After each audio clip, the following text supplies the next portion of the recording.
Well, a new fight in the media over what is and is not appropriate coverage of the first family.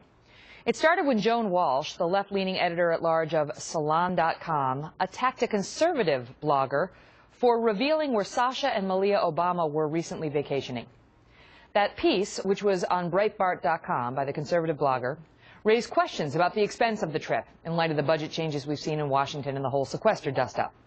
Ms. Walsh, over on Salon, suggested this post was racist and demanded that people treat the president's daughters with respect.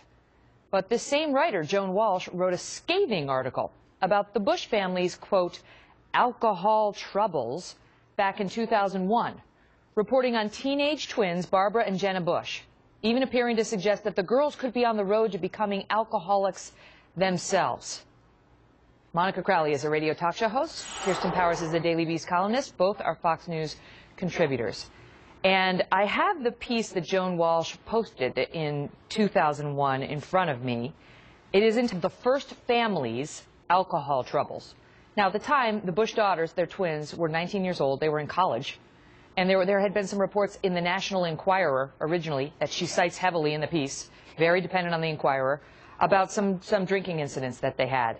And she goes on, this is the original piece by her, talking about Bush's bad choices as a father, saying, look, there's no evidence either twin has a drinking problem, but the string of news items involving their partying and scrapes with the law in the last few months cannot be ignored. Recklessness in the first few months of their father's presidency suggests their parents screwed up by downplaying and even denying President Bush's own drinking problem, and goes on to describe them as a waspy Texas Bush family, saying the first twins are acting out as a result, and talking about how he may someday find he won the White House at the cost of an honest relationship with his daughters. So I ask you, Kirsten, who is Joan Walsh to lecture anyone on respect for the first family? Yeah, I mean, that's pretty outrageous. She did write a follow-up post saying that she wouldn't write that article again, though she didn't really clarify why or what's changed in the last 12 years or so, because it's not like Joan was, 22 when she wrote that. She was an adult. She was a journalist. So, I think that it was, pretty bad and very cruel to the Bush daughters, and they were in college. I mean, if you remember when Chelsea Clinton went to college, I remember it. The reporters were very hands-off about that. They, really did not. You never heard anything about Chelsea for the most part, and that was sort of understood. And I think in the same way with the Obama daughters, I don't think you should report where they're vacationing. I think they are off limits. Agreed. But I think we all agree on that point. Yeah, for Joan Walsh to call it racist, I think. I just think it's bad taste and it's bad journalism. I wouldn't call it racist. Right, and that was the other point she was making, Monica, apart from the hypocrisy she has done, and when she got caught, because she didn't disclose in her piece bashing Breitbart that she herself had done this to first daughters 10 years ago, but she was caught, and Mediaite and then Breitbart posted her 2001 hit on the Bush daughters. Then she came out and said, oh, well, my hypocrisy, I wouldn't have used that same tone, I guess, and I guess I regret that article, but that was a legitimate news story. Right. But where the Obama daughters are vacationing is not. Now, we all agree we don't talk about where the first daughters are vacationing. That wasn't right. It's for their safety. We protect our first family. But the charge that it is racist to discuss the first family's vacations, your thoughts on that? Yeah, it's really despicable, Megyn, that she brings out this line about racism. She brought it up in the first piece, and in the follow-up piece that Kirsten just cited, she raised it again, that if somehow you criticize this president on anything, whether it's on the deficit, whether it's on out-of-control government spending, whether it's on Obamacare, whether it's on the fact that this is their third vacation and we're only in the third month of the year, at a time of sequester and belt-tightening for every American, and especially for the government, or should be anyway, if you raise legitimate criticisms about the way this man is governing the country, that somehow you're racist. It is, first of all, it's despicable and it's outrageous and should not be tolerated. Secondly, it has no place in this conversation.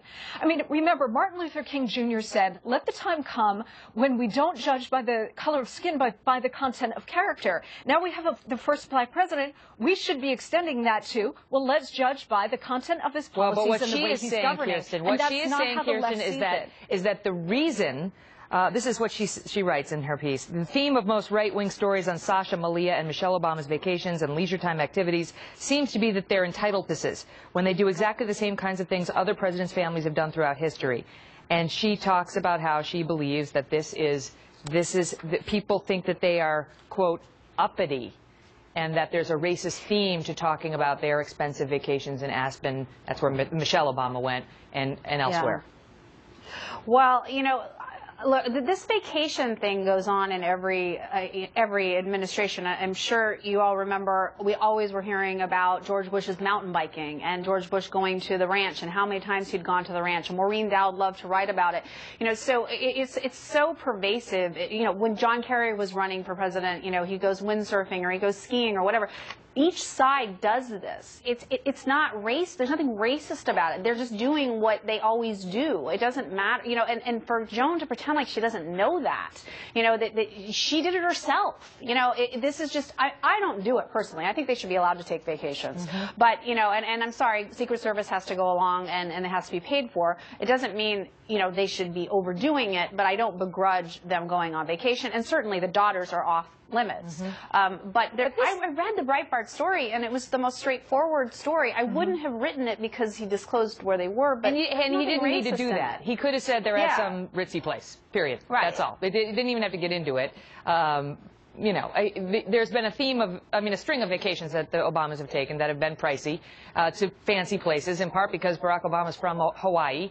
And so they go to Hawaii a lot. Michelle Obama likes to ski, so they go to ski places, which tends to be expensive, and then we're not going to get into where the first daughters are now. But the point is, he was trying to make a point. He didn't have to get into the specifics. But I do want to ask you this, Monica, because, you know, again, certain people on the left like to go back to the racism place repeatedly. I mean, everything is racist. Was Joan Walsh called, you know, a racist when she went after the Bush? No, because she's white and they were white. But if Bush had been black and she wrote that same exact piece about the Bush daughters and their drinking, some of her colleagues on the left would have said she's a racist. It's like, you're not immune from criticism just because you're the first black family, and it shouldn't be either a shield or a sword used against you. Yeah, that's exactly the point, Megyn. And unfortunately, what's so tragic about this is that so many folks on the left have made the racism card the go-to card to attack anybody who is opposing President Obama on any number of issues.